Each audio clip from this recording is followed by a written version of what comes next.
हाय dear student, myself आर.के. Thakur from ECC Delhi institute. बच्चों, आज की वीडियो में मैं आपके लिए लेके आया हूं क्लास 12 फिजिक्स का एक क्वेश्चन जो इस बार 2026 सीबीएसई क्लास 12 एग्जाम में पूछा गया है। और ये क्वेश्चन बेसिकली क्या कहता है, let's see.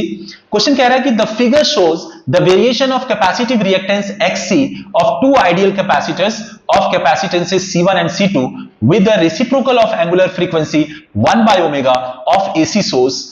The value of C1 by C2 is option दिया हुआ 1 by 2, B 2, C √3 and D is equals to 1 by √3। और ये ग्राफ दिया हुआ capacitive reactance XC versus reciprocal of angular frequency which is 1 by omega, और दो capacitance C1 और C2 दोनों के लिए ये ग्राफ दिया हुआ, दोनों स्ट्रेट लाइन है। C1 का जो ग्राफ है स्ट्रेट लाइन वो 45 डिग्री एंगल फॉर्म कर रहा है 1 by ओमेगा एक्सिस के साथ, मींस एक्स एक्सिस के साथ, और जो C2 कैपेसिटेंस है बेसिकली C2 कैपेसिटर है वो 30 डिग्री एंगल फॉर्म कर रहा है 1 by ओमेगा एक्सिस से।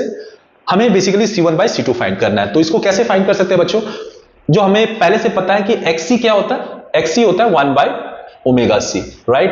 तो XC है 1 by ओमेगा C। यहां से बेसिकली हम XC हमारा Y है, Y एक्सिस पे है, और 1 by ओमेगा क्या है, X एक्सिस पे है, और ये ग्राफ दिया हुआ है। तो हम बेसिकली, और स्ट्रेट लाइन दिया हुआ है, तो हम बेसिकली जो स्ट्रेट लाइन का स्टैंडर्ड इक्वेशन होता है Y is equal to mx, चूंकि ये ओरिजिन से पास कर रहा है तो C नहीं आएगा, so y is equal to mx के फॉर्म में हम इसको कन्वर्ट करना चाह रहे हैं, इस बेसिकली इक्वेशन को जो हम ऑलरेडी जानते हैं। तो XC हमारा y है तो इसको हम XC लिखते हैं इज इक्वल टू, यहां पे x हमारा क्या है 1 by ओमेगा, तो मैं इसको 1 by omega into 1 by C I can write it like this, right. तो अगर मैं इसको कंपेयर करूं इस स्टैंडर्ड इक्वेशन से y is equal to mx, जो कि हमें पहले से मैथमेटिक्स से पता है, तो यहां से साफ क्लियर है कि अगर XC विच इज y और 1 by omega which is x, so y is equal to x, और ये फिर m होगा, राइट। ये क्या है, m है। मींस यहां से क्लियर हो गया कि अगर XC वर्सेस 1 by ओमेगा का ग्राफ है और वो स्ट्रेट लाइन है, ओरिजिन से पास कर रहा है, तो 1 by C उसका स्लोप होगा। सो स्लोप क्या हो गया, यहां से स्लोप हो गया 1 by C, मतलब रेसिप्रोकल ऑफ कैपेसिटेंस। तो ये आपको यहां से क्लियर हो गया। नाउ स्लोप सबको पता है क्या होता है, tan थीटा। स्लोप क्या होता है, tan theta, where theta is the angle made by that straight line with x axis. तो यहां पे अगर स्लोप tan थीटा है तो यहां से मैं बोल सकता हूं कि tan theta is equal to 1 by C, और यहां से अगर मैं C फाइंड आउट करूं तो ये हो जाएगा 1 by tan थीटा।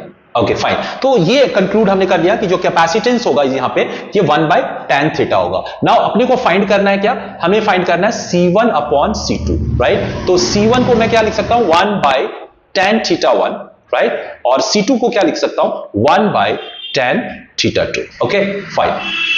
अब यहां पे इसको अगर मैं सॉल्व करूंगा तो ये tan थीटा 2 ऊपर चला जाएगा and the tan theta will come as a denominator, right. Now tan theta 2 means C2 कितना एंगल बना रहा है, तो C2 कितना बना रहा है, 30 degree, so it will be tan 30। ये क्या हो जाएगा, tan 30, और थीटा 1 मींस C1 कितना एंगल फॉर्म कर रहा है 1 by ओमेगा एक्सिस के साथ, which is obviously 45 degree given, right. So tan 30 क्या होता है, 1 by √3, and tan 45 is basically 1, so it will become 1 by √3, and this is the answer. So इस क्वेश्चन का जो आंसर होगा बच्चों, and the answer will be D. So I hope ये वाला कॉन्सेप्ट आपको क्लियर हो गया होगा। Thank you so much.